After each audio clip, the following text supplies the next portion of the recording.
밑에 있는 주석들 있죠.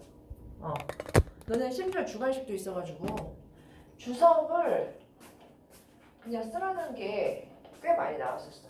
그죠? 주관식 있는 학교들은. 근데 오성호 같은 경우에도 공방전이나 이런 거 다 주석 그대로 쓰기. 그치? 이게 무슨 의미냐? 그냥 이렇게 물어보는 건 주관식으로 많이 나왔다고요.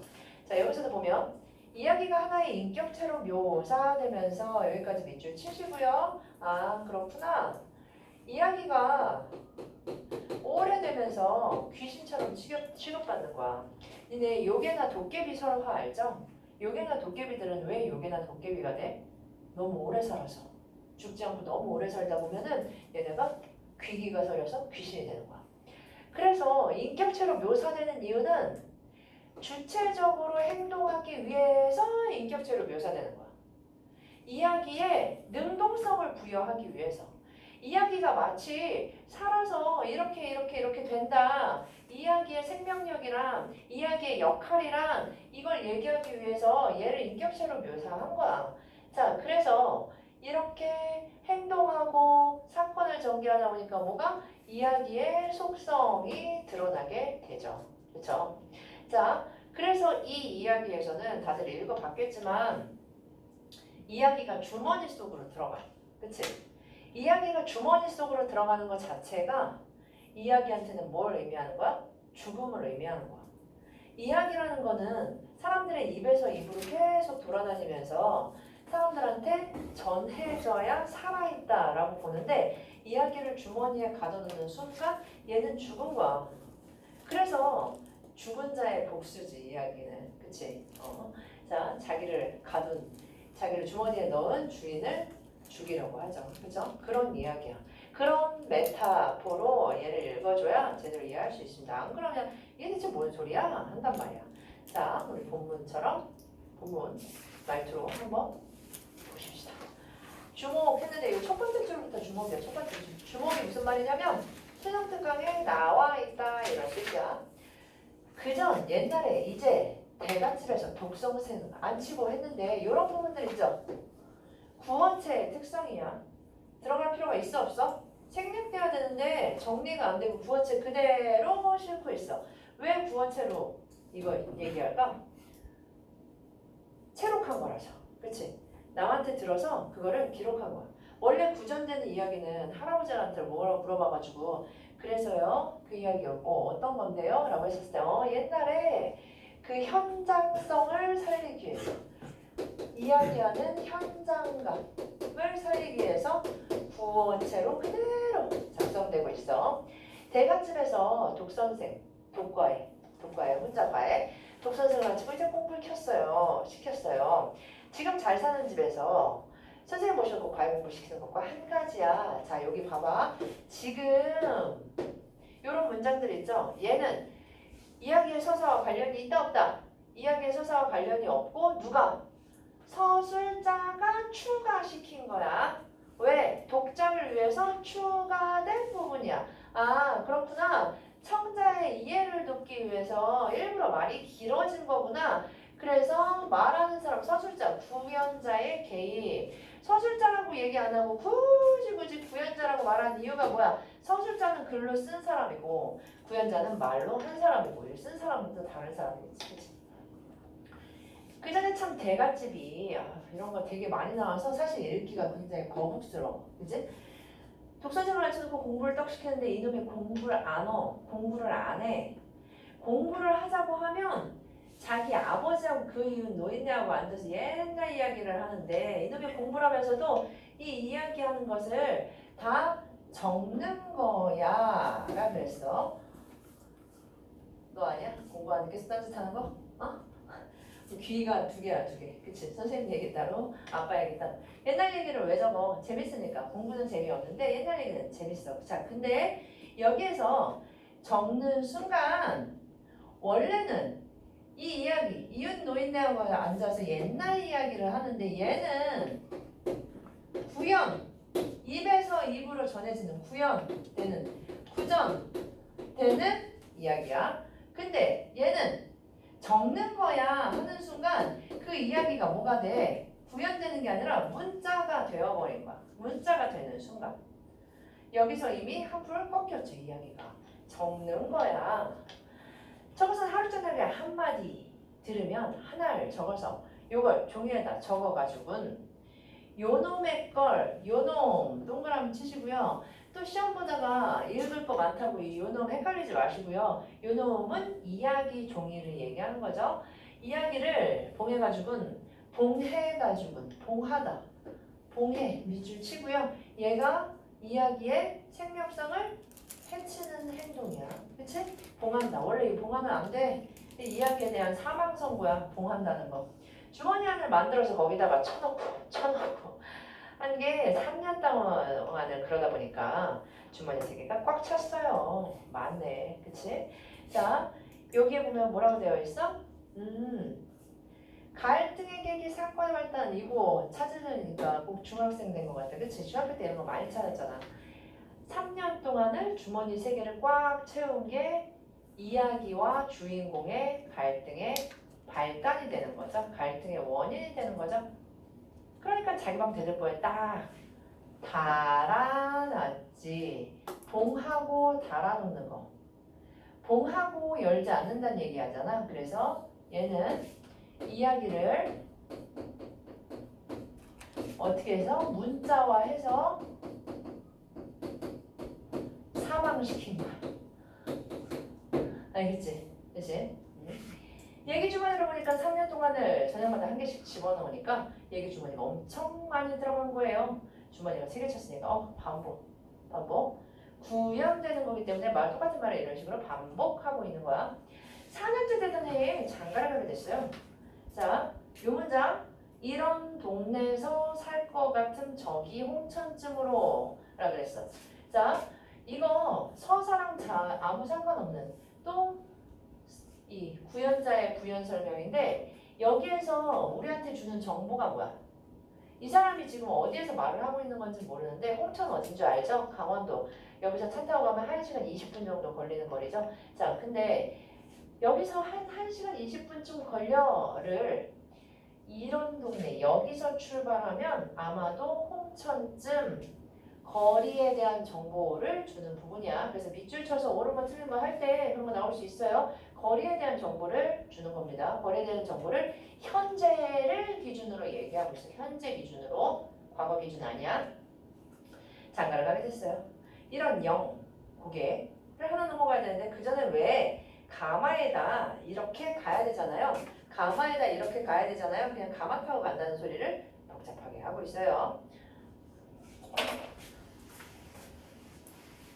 그런데 내일쯤 출발하게 되면 오늘쯤 내일쯤 출발하게 되면 오늘쯤 이렇게 말하는 할머니 할아버지들 많죠. 그러니까 하루 전에 장가가기 하루 전에 가마 타기 하루 전에 자기 아버지가 이제 하인들이 있으니까 하인들은 명령을 하는 거야. 자, 여기에서 서사 바꿔서 문제 자주 나오는데 하인들더러 일단 명령을 먼저 했어요. 너는 내일 누구누구 가마를 모시고 누구는 손님 접대를 하라. 그런데 그 가마 모시고 손님 도령을 모시고 넘어갈 종이라 그랬어. 자, 그러니 여기 3개 보면 내일 누구누구 가마를 모시고 여기 누구누구는요. 애초에 요 종이야. 바뀌지 않았어. 아버지는 처음부터 얘한테 뭐라고 했다? 처음부터 바뀌지 않았어. 중간에 처음부터 얘 보고 그 종 보고 목숨 살려서 그 종 보고 도령 데려가라고 했어. 가마 모시고 가라고 했어. 아직은 안 바뀌었어. 자, 넘어갈 그 종이 참 동지딸인데 동지딸 몇 월이야? 동건아 동지 몇 월이야?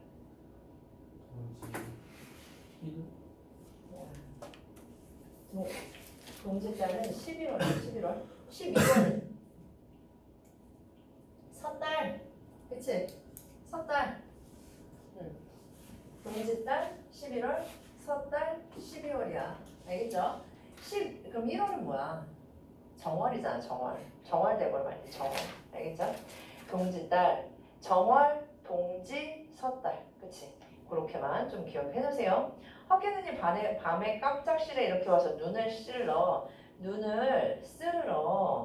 그 도련님 방 문턱에 이렇게 돌려 쓰려고 하니까 그 방은 도련님은 없고 얘들아 밑줄 쳐. 도련님이 없었어? 같이 있는 거 아니야? 없었어. 빈 방인데 얘기 소리가 중중중중 나더란 얘기예요. 그냥 공부하던 방인데 도련님이 여긴 안 계시는데 그럼 계신다고 착각했어 안 했어? 계신다고 착각 안 했어? 없는 거 알고 있었어? 여기서 무슨 얘기 소리가 이렇게 나는가 말이야. 계속 귀를 쫑긋 세우고 들으니까 아주 여러 사람이 떠드는 게 이놈의 새끼가 우리를 주머니에 넣고 안 풀어놓는다. 말이 너무 웃기죠. 자, 이 말투에서 뭐가 느껴진다? 구연자의 말투가 섞여 들어갔다. 실제 이야기의 말투가 아니라 구연자의 말투가 계속 실현되고 있다. 현재 구연자의 말투. 그치? 자, 그래서 이놈의 새끼가 우리를 주머니에 넣고 가만히 가둬두고 안 풀어놓는다 하면서 이야기가 말을 하고 있으니까 이야기에 의인화고요. 그리고 다른 책에서도 이 부분이 주요하게 나오는 짧게 발표는 치고요. 귀를 이렇게 세우고 들으니까 자 특정한 동작을 수반하는 부분 여기다 밑줄 치시고요. 동작을 묘사한 부분이 여기뿐이야. 그래서 좀 특징적이야. 그렇구나. 지금 귀를 쫑긋 세우고 방에서 무슨 얘기를 하려고 무슨 얘기가 들리는지 들으려고 하고 있구나.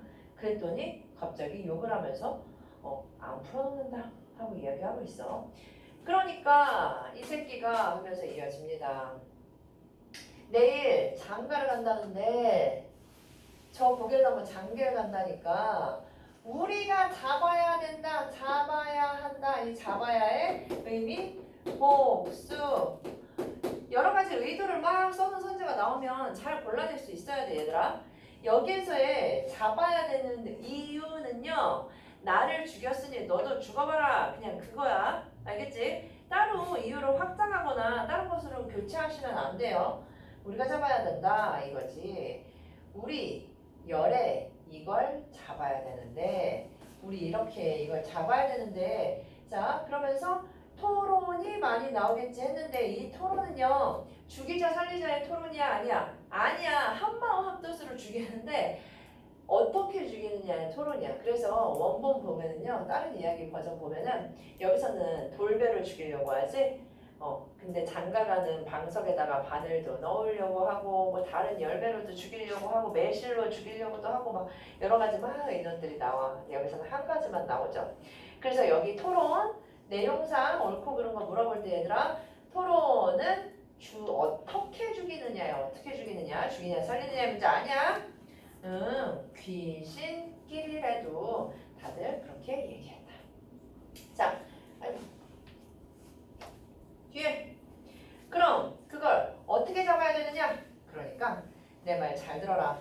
동지 섣달에 이 고갯마루에다가 난데없는 돌배를 크다만 걸 하나를 이렇게 잎이 피어 늘어지게 하고 자 여기에서는 또 잎이 피어 늘어지게 하고 여기 다운표 치고 얘도 특정한 동작을 수반하는 부분 얘는 사람이 하는 것도 아니고 이야기가 누구한테 하는 거야? 돌배한테. 그치? 이렇게 만들 거래. 얘네가 이렇게 만드는 거야. 알겠지? 왜? 잎이 피어 늘어지게 하고 돌배가 이렇게 매달리고 허먼 했는데 이렇게 매달리게 하고 잎이 피어 늘어지게 하는 이유는 뭐야? 도령한테 눈에 잘 띄게 하려고. 그치? 도령 눈에 잘 띄어야 이걸 먹게 할 거 아니야. 그치? 먹어야 죽는데 도령이 먹게 할 수 있는 모양을 만들어가는 과정이야. 이렇게 하면 걔가 그걸 보고 먹으려고 애쓸 것이다. 그러니까 그놈의 걸 이렇게 떡 만들어 놓으면 여기도 밑줄 치고 기억하세요. 이거 돌배 얘기하는 거야. 또 시험보다 생각하시면 안 돼. 이렇게 떡 만들어 놓으면 새신랑이 오다. 새신랑 누구 얘기하는 거야? 이야기를 가둬놓은 도령 얘기하는 거죠. 새신랑이 오다. 그것만 처먹으면 죽을 테니까 그것을 해놓자. 그렇대. 요걸 그 가메바리 가마 들고 가는 사람 모시고 갈 그 종놈이 들었단 얘기야. 바로 들었대. 도련님은 내가 살려야겠다 결심을 먹었거든. 갑자기 브로맨스야. 그치? 내가 이걸 듣더니 우리 도련님 내가 살린다. 여기까지가 수능특강. 맥락 알기 위해서 그 밑에 쫙 읽어보시고 다음으로 넘어가. 다음 페이지. 그래서 살려줬어. 그치? 브로맨스로 도령을 살렸습니다. 그 얘기를 쫙 했어. 이야기 귀신들이 노령을 죽이려고 한 얘기. 그 얘기를 누구한테 한 거야? 도령한테 쫙 했어. 눈 스르러 이렇게 돌아가니까 도련님 그 공부하던 방에 서로 귀신들끼리 얘기를 하는데 그날 가두고서 풀어주질 않으니까 이걸 잡아야 되겠다고 그러면서 그 돌벨 만들어 놓고 그걸 먹으면 죽게 이렇게 하자고. 그래서 내가 우정, 우리 현대시 배울 때 했던 단어죠. 그렇게 간 거라고. 여기 부분 표시해 놓고 뭐라고 해야 돼 얘들아? 요약적 제시. 요약적 제시야. 알겠지? 여태까지 과거에 왜 이렇게 됐는지 자초지종을 요 간단한 문장으로 얘기하고 있어요. 그랬더니 자 누구니? 도령은요 자기가 이 얘기를 듣고서 그 이야기 귀신들이 왜 자기한테 그러는지 지금 알아차렸어. 그치? 대대포에 묶어서 그냥 잊어버린 거야. 그런데 하이는 얘네가 도령을 왜 죽이려고 하는지 알아? 몰라? 일단은 모르는 걸로 되어 있어. 그치? 이야기 주머니를 이렇게 만들어 달았는지 어쩌는지 모르니까. 자, 그래서 그 이야기 주머니가 생각났거든. 아, 그래. 그래서 참 자기 공부하던 방에 가보니까 대들보에다 얘기 주머니 3개를 이렇게 똘똘 말아서 이렇게 주머니 속에 가득가득 채워놓은 게 매달려 있거든. 죽여놓은 거야. 이야기를 죽여놓은 상태야. 그치? 이야기의 죽음 그 상태야. 아 그래. 이놈의 얘기 주머니를 갖다가서 자 터쳐서 풀어 내보냈단 말이야. 이게 어느 부분이야 얘들아? 문제점의 해결이죠. 문제의 해결. 이 문제를 해결했더니 뭐가 사라졌어? 당연히 갈등이 끝났겠죠. 애초에 묶여있었던 게 문제이기 때문에 문제점을 해결해서 갈등을 푼 부분이에요. 해초분했는데 겨우 나는 그놈의 걸 주워 듣다가 하면서 이 전설 속 이야기와 갑자기 구연자가 합쳐지죠. 주워 듣다 보니까 그저 한반 주머니밖에는 못 가졌어요. 와 이거 뭐야? 내가 과거에 있었나? 어쨌든 그 이야기 주머니가 퍼져서 이야기들이 다시 생명력을 얻고 구전되다가 누구한테까지 왔다? 지금의 구연자한테까지 왔다. 근데 그 이야기 주머니가 터친 시간과 구연자가 여기에서 지금 말하고 있는 그 시간의 간극을 요 문장으로 좁히고 있죠. 마치 내가 그 자리에서 바로 주워들은 것처럼 얘기하고 있단 말이야. 그래서 여기에 시간관념에 대한 거 한번 생각해 주시고 자, 구연자는 자기가 들은 얘기들이 이야기 주머니 속에 하나의 이야기로 생각하고 있구나. 그렇대. 자, 그러면서 이걸로 끝납니다. 누구한테 얘기하고 있어? 청자한테 얘기하고 있겠죠. 그쵸? 자, 여기에서 옆에 요거 별표 얘들아. 결국에 얘는요 일반적인 고전소설 같은 갈등 구조가 없기 때문에 여기 아버지와 이은우이 하는 옛날 이야기가 뭐를 은유하고 있다? 구술문화, 구전 이야기, 구전된 이야기를 대표하고 있고 도령이 그걸 종이에 적은 것이 문자 문화라면 자 도령이 그것을 죽였고 여기가 별표에 얘들아. 여기가 별표. 문장으로 만들어서 구술문화의 생명력을 죽였는데 하이는요 구술문화와 문자문화 모두를 수용하는 존재임이라고 했어. 뭐 때문에? 구술문화를 수용했다는 거는 누구 때문에?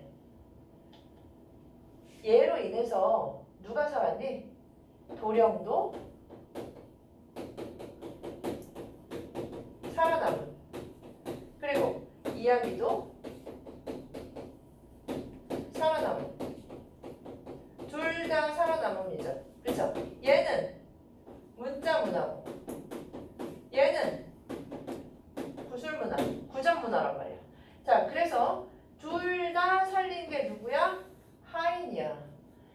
그렇기 때문에 하이는 구술문화와 문자문화 두 개를 모두 수용 살렸구나.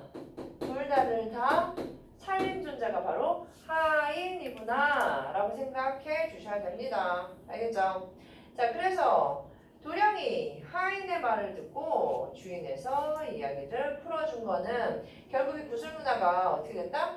소멸되지 않고 문자문화와 공존하게 됐다. 얘들아, 공존에 동그라미 치고요. 얘가 살아났다고 해서 또 문자문화가 사라졌다 이렇게 하시면 안 돼요. 두 개가 너무 대립적이라서 하나가 존재하면 하나가 존재할 수 없는 그런 구조가 아니야. 그런 배타적인 구조가 아니라 이야기도 풀려나고 이야기 쓴 거는 쓴 거대로 이어져 나갔겠구나 라고 생각해 주셔야 됩니다. 자, 이게 얘는요 별거 없어요. 고전소설과 같은 이런 갈등은 없지만 이 갈등은요 여기 뭐 의인화된 이야기가 갇혀있는 것 자체를 메인 갈등으로 해서 하인은 어떤 역할이다? 조력자의 역할을 하고 있다. 그치? 조력자의 도움을 받아서 도령이 어떻게 했다? 이야기를 해결하게 되는 구조다. 갈등을 해결하게 되는 구조다. 그죠? 자, 만약에 빵꾸 뚫어놓으면 어떻게 해야 돼, 얘들아? 소통, 구슬 요 두 개 채워 넣으실 수 있어야 됩니다. 이야기의 생명은 소통과 구슬에 달려있구나. 넘기고.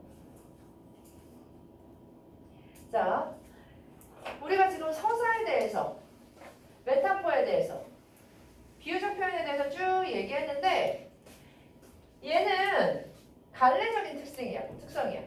이야기적인, 서사적인 특성이 아니라 갈래적인 특성. 자, 봐봐. 얘를 체록한 거기 때문에 첨가적이고 누적적이야. 쓸 수 있어야 돼. 얘를 구전 문화를 기록하는 형식으로 받아 적다 보니까 계속 말하는 투가 어쩔 수 없이 했던 얘기 또 하고 했던 얘기 또 하고 첨가적이고 누적적이다. 그래서 장황하고 같은 말을 되풀이할 수밖에 없죠. 그죠? 자, 그리고 여기 별표. 현재의 시공간과 과거의 시공간이 자꾸 만나게 되는데 왜 만나? 구현자의 구체적 경험이 과거의 상황을 잘 이해할 수 있도록 자꾸 끼어들게 되죠. 그렇죠? 그래서 시공간적 상황을 여기 지금의 시공간적 상황을 자꾸 대상이나 상황에 대해 이입해서 얘기하고 있다. 여기서 홍천 정도까지의 거리야 이런 식으로. 자, 그래서 이것도 두 번째 것도 별표, 세 번째 거 작품 안팎의 경계가 뭐와요? 라 그랬어. 아까도 그랬지. 맨 마지막에 이야기 주머니가 터졌는데 내가 그걸 반밖에 못 들었어. 마치 자기가 현장에 있었던 것처럼 얘기한단 말이야. 작품 안과 밖의 경계가 모호하다. 그렇구나. 그래서 자유롭게 개입할 수 있다. 그리고 네 번째는 아까 얘기했어요. 본인이 본인 말투로 이야기를 하다 보니까 이야기 속에 담겨있는 직접 인용들 있죠? 직접 인용들 따옴표 치고 들어간 말들은 주체들이 한 말투 그대로 옮겨 적어지는 게 아니라 구현자의 말투가 스며 들어갈 수밖에 없었다. 그래서 이 이야기는 개인적 언어 습관, 구현자의 언어 습관을 보여주기도 한다. 즉흥적 표현이 나타난다. 당연하죠. 얘랑 뭐랑 연결시켜야 돼, 얘들아? 가끔 신선고에서는 엉뚱한 문제 나오잖아. 그치? 얘를 특성과 예시를 잘못 연결시킨 것 고를 수 있어야 돼요. 자, 그래서 내가 기본적으로는 교재, 분석 교재 3개 줄 거고요. 추가로는 좀 보고서 줄 거야. 그래서 이 3개의 주석들이 겹치는 부분도 있고 약간씩 미묘하게 다른 것들이 있어. 3개를 다 어떻게 해라? 다 보고 가라. 주석은 정말 뭐 다른 작품들 공부할 때도 그랬지만 현대시나 운문들은 고전 운문들은 맥락적인 부분이 중요했다면 얘는요 소설은 너무너무 주석 중요해. 알겠죠? 알겠지? 자, 그래서 주는 거 뭐야? 상상. 빨간색 교재 있죠? 그치? 빨간색 초록색으로 되어 있는 저기 뭐야? 이름 뭐냐 그거? 자습서라고 해야 되냐? 어쨌든 상상 그거 분석서 EBS 그리고 백발백중 까만 거 있죠? 그리고 EBS 분석서 메가스터디에서 나오는 거 있죠? 이렇게 세 개. 지금 너네가 보고 있는 게 EBS 분석서 그거죠? 그래서 이거 기본 세 개에다가 블라블라블라블라 족보도 있고 나무 아카데미도 있고 여러 가지. 좀 후진 거는 좀 빼고 줄 거야. 괜히 질문만 많고 헷갈리는 것 같아서 좀 정제된 것으로 주도록 할게요. 자, 뒤에는 괜찮고요. 하나 더 봐봅시다. 뒤에 조신의 꿈. 내가 오늘 진도를 1번부터 4번까지 1, 2, 3, 4로 하다 보니까 수술들이 다 쉽네. 앞부분이랑. 뭐 수평전을 좀 넘어가야 좀 복잡한데 여기까지는 쉽습니다. 얘도 1분 두께 줄거리 한번 읽어봐. 뒤에도 줄거리 다 나와 있어요. 1분만 줄거리 읽어봅시다. 그 앞에 줄거리도.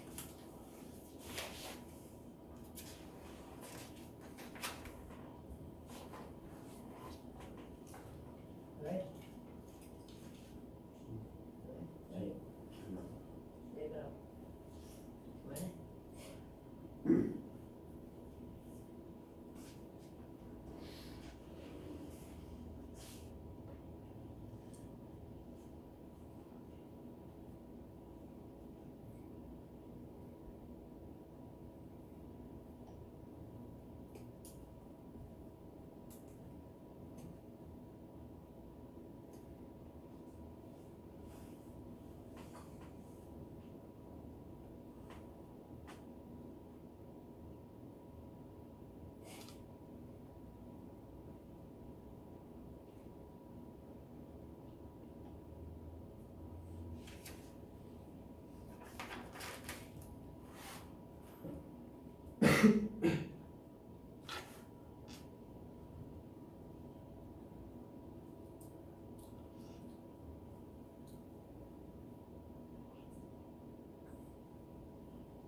알겠어.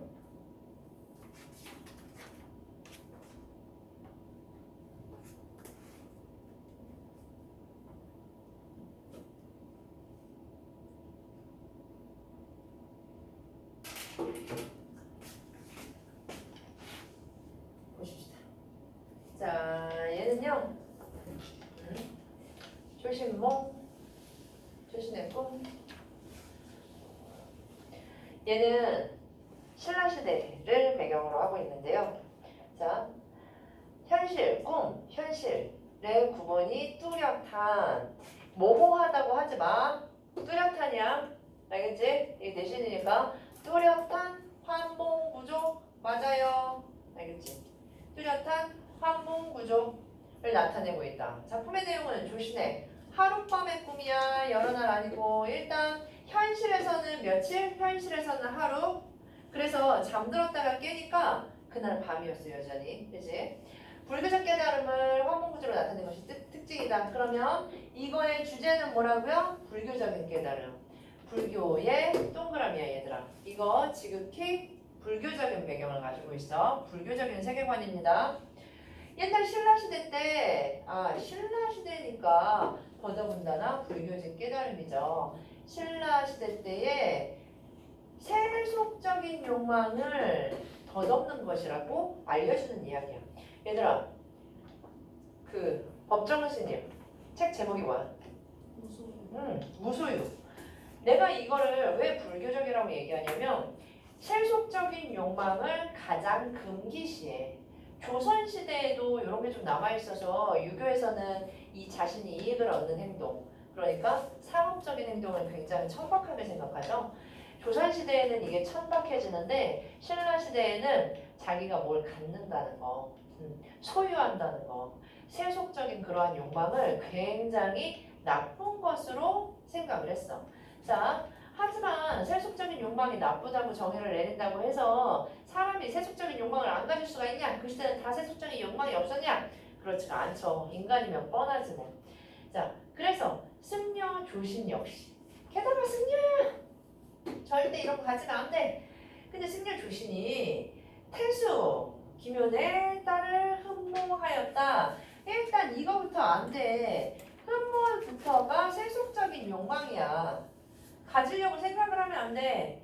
그런데 하필이면 맹랑하게 누구한테? 관음보살상을 찾아가서 그러니까 부처님한테 김씨와 인연을 맺게 해달라고 기도를 했어. 그러니 세속적인 욕망 그 자체를 부처님한테 빌었으니 부처님이 화가 나왔나? 당연히 화나죠.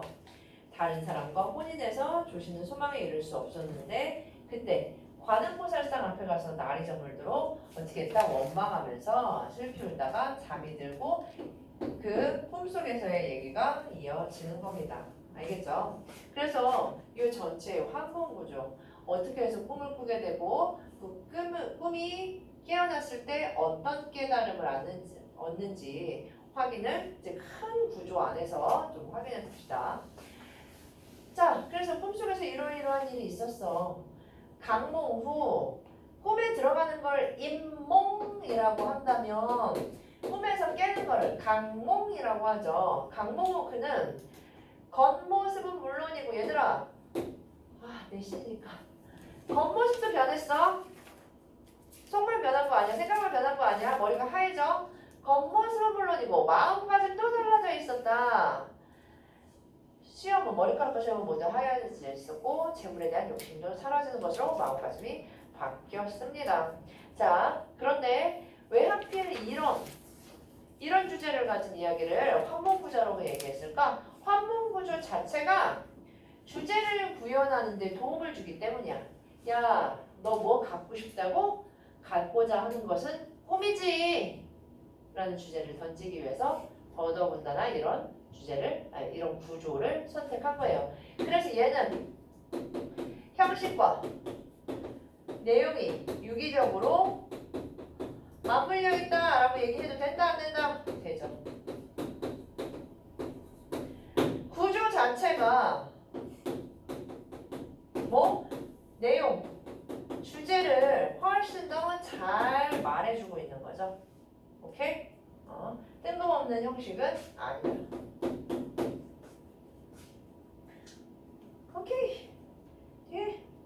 얘는 교과서에서도 나와 있는 작품인데 교과서에서 나오긴 하는데 말투가 조금씩 달라요. 알겠죠? 괜히 앞에 조금 어려운 부분이 나오는데 해봅시다. 옛날 신라시대 때 세달사, 지금의 흥교사다. 자, 세달사에다가 네모 치고요. 구체적인 공간 세달사가 지금의 흥교사다라고 했으니까 지금 있어. 그렇기 때문에 전설의 구체적인 증거물이라고 얘기할 수 있습니다. 이름은 바뀌었지만 지금 그대로 나와 있대요. 특정한 시대의 물건이 지금도 남아 있어서 증거물이 되고 있는 거야. 세달사의 장원이 명주 난리군에 있었다. 자, 그리고 여기 짝대기가 되어 있는데 얘는 서사랑 관계없는 명주 난리군에 대한 지명에 대한 정보를 주고 있어.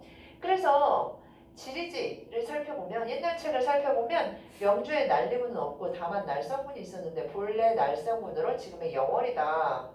혹시나 날생군을 잘못 얘기한 거 아닐까? 난리군은 없는데 대체 난리군이 어딜까? 하고 실제로 찾아본 거죠. 영월일 수도 있고 또 우수주 영현에 날령군이 있었는데 본래는 나리군으로 지금의 강주이다. 우수주는 지금의 춘주다. 그렇대. 그래서 여기서 말하는 난리군이 어디 것인지 알 수 없다. 자, 어느 것인지 알 수 없다. 밑줄 치고요. 이 글에 대해서 옳은 것, 틀린 것 했었을 때 지명에 대한 정보 정확하게 알 수 있었다, 없었다? 없었다. 여길 수도 있고 저길 수도 있고 명확하지가 않더라. 알아봤지만 모른다. 자, 그 다음에 본사에서는 승려 조신을 보내 장원을 맡아 관리하게 됐다. 본인이 간 게 아니네요. 본사에서 보내서 간 거네요. 그쵸? 조신은 장원에 이르러 태수 기문에 따라 깊이 연모하게 되었다. 우연히 그렇게 된 거야. 우연히. 이유는 없어. 자, 여러 번 낙산사의 관음보살 앞에다가 남몰래 인연을 맺게달라고 남몰래 가로치고요. 당연하죠. 욕망을 드러낼 수 없어. 부처님 앞에서도 감히 그랬으면 안 되는데 욕망을 갖게 된 거죠. 욕망 자체가 죄야. 그지? 세속적 욕망. 몇 년 뒤 그 여자에게 배필이 생겼다. 조신은 다시 관음 앞에 나가가 자기의 뜻을 이루어주지 않았다고 원망하며 날이 정글도록 슬피 울었다. 그렇게 그리워하다 지쳐 얼마 뒤 선잠이 들었다. 선잠이 들었다. 여기 뭐라고 써있어? 얘들아 표시하는 잇몸. 드디어 꿈으로 들어가는 거야. 꿈에 갑자기 김씨짜리 기쁜 모습으로 문으로 들어오더니 라고 얘기하고 있어. 얘들아 태수 기문의 딸이죠. 그죠? 기쁜 모습으로 문으로 들어왔대. 자, 활짝 웃으면서 말했다. 위로 좀 올릴게요. 저는 일찍이 스님의 얼굴을 본 뒤로 사모하게 되어 한순간도 잊은 적이 없습니다. 자, 다른 사람의 아내가 되었지만 이제 죽어도 같은 무덤에 묻힐 벗이 되고서 왔습니다. 요 맥락, 벗이 되고 싶어서 왔습니다. 세속적 욕망이 어떻게 되는 거야? 실현되고 있는 거야. 내가 바라던 게 이루어지고 있어. 꿈에서 내가 바라던 꿈이 이루어졌어요. 그죠? 조신은 기뻐서 어쩔 줄을 모르며 고향으로 돌아가 40여 년을 살면서 자식 5을 주었다. 얘들아. 오, 정계 완전 장난 아니야? 갑자기 40여 년을 훅 살았어. 그치? 요약적 진술. 꿈에서 40년이라는 긴 시간을요, 한 줄로 굉장히 압축해서 한마디로 표현하고 있어. 자식은 5이나 뒀대. 그러나 집이라곤 내 벽뿐이요. 콩잎이나 명아죽국 같은 변변한 끼니도 될 수 없어. 마침내 시일찬 가족들을 이끌고 사방으로 다니면서 입에 풀칠을 하게 되었다. 아, 정착도 못하고 살았구나. 얘들아, 4개 다 내모쳐놓고 니는 외워. 외워. 풍찬노수, 남부여대, 유리걸식, 손에 안 봅니다. 외우시고요. 고전소설에서도 가끔씩 등장하는 사자 성어죠. 그죠? 이렇게 10년 동안 초야를 떠돌아다니다 보니 옷은 매출하게 매달린 것처럼 너덜너덜해지고 100번이나 기워 입어 몸도 가리지 못할 정도였다. 강릉 해안령을 지날 때 15살 된 큰아들 군주를 그만 죽고 말았다. 얘들아, 첫 번째 여기에서 등장하는 가난으로 인한 비극입니다. 자, 그러면서 지금의 우현 이라면서 정보가 한 번씩 툭툭 튀어나오죠. 그쵸? 지금의 우현 하는 부분이 다 전설의 증거가 되죠. 그죠? 도착하여 길가에 띠풀이 엎은 집을 짓고 살았다. 부부가 늙고 병들고 굶주려 일어날 수 없게 되자 10살 난 딸아이가 돌아다니며 구걸을 했다. 그렇구나. 그러다가 마을의 개에 물려. 개에 물린 게 뭐야? 설상가상. 나쁜데 또 나빠졌어. 그치? 부모 앞에서 아프다고 울며들어오자 부모는 탄식하며 하염없이 눈물을 흘렸다. 해결 능력이 있어요? 없어요? 전혀 없어. 부인은 눈물을 씻으니 갑자기 말했다. 자, 여자가 먼저 말했어요. 여자가 뭐라고 말해? 내가 당신을 처음 만났을 때는 얼굴도 아름답고 꽃다운 나의 옷차림도 깨끗했습니다. 한 가지 맛있는 음식이라도 당신과 나눠 먹고 몇 자되는 따뜻한 옷감이 있으면 같이 입었습니다. 집을 나와 함께 산 50년 동안 정부는 가까워졌고 은혜와 사랑이 깊었으니 두터운 인연이라고 할 수 있습니다. 처음에는 좋았구나 얘들아. 그치? 살면서 사랑이 깊어지긴 했어. 근데 상황이 너무 안 좋아. 겹방살이 하면서 유리걸식하면서 그래서 나의 느낌은 어때 얘들아? 이번 모의고사처럼 얘들아 느낌은 항상 챙겨두셔야 돼요. 화자가 아니 여기서는 여주인공이죠. 여주가